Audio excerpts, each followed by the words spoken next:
భగవానని పేరు కలిగి జగమున నేర్చియు ప్రియముగా చక్కని తెలుగు పండితులు కాబట్టి జగమున నేర్చియు ప్రియముగా చక్కని తెలుగున్ తగు విధముగా బోధింతుతూ అగణితముగా యశము పొందెను ఆచార్యునిగా. ఎందుకంటే ఏది ఏమైనా కవి అయినా డియో అయినా ఇంకెవరైనా ఫస్ట్ వేఆర్ టీచర్స్. ఆ విషయాన్ని మర్చిపోతూనే ముందుగా ఉపాధ్యాయుడు అయినందుకు, ఉపాధ్యాయుడు ఒక రచయిత, ఒక క్రియేటివిటీ కలిగిన ఉపాధ్యాయుడు నాకు చాలా ఇష్టం కాబట్టి నేను ఉపాధ్యాయునిగా వారిని ఈ పద్యంతో అభినందిస్తున్నాను.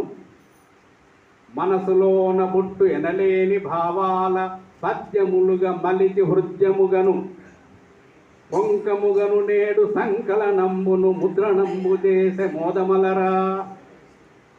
తాత తండ్రుల సంస్కార ధనము కలిగి, తాత నేను చూశాను కాబట్టి తాతను కూడా యాడ్ చేశాను. తాత తండ్రుల సంస్కార ధనముగా ఇప్పుడే చెప్పారు, మారిచ్చిపోయింది సంస్కారము జ్ఞానధనమే అని.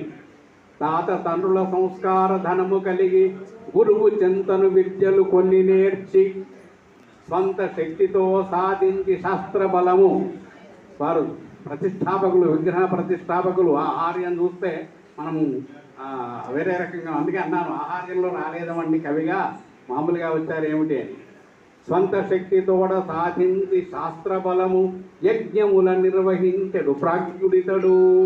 చాలా యజ్ఞాలు ప్రతిష్టాపనలు చేస్తూ ఉంటారు.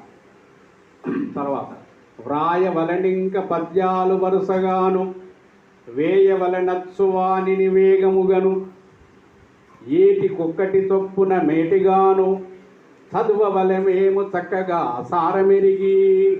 కాబట్టి 27లో మీ యొక్క కావ్యానికి అప్పుడే బాటలు వేశారన్నారు. ఆ బాటలకు వారు మీటలు నొక్కుతారు కంది శంకరయ్య గారు. దాంతో మనం మళ్ళీ 27లో తప్పకుండా ఇక్కడనే ఆ ద్వితీయ మలికాన్పుకు ఆవిష్కరణగా చేసుకుందాం. మరి అప్పుడు వీలైతే నన్నే ఇక్కడ కూర్చోబెట్టాను, అంటే బుక్ చేసుకుంటున్న అధ్యక్ష స్థానాన్ని. చివరిది భవుడు మీకివ్వ భాగ్యాలు భవ్యముగను పిల్ల పాపలు మీకివ్వ ప్రేమ బహుగా శతవసంతాలు జీవించు చక్కగాను శుభము కలుగగా దీవింతు సుఖము కలుగా. ధన్యవాదాలు. నాకు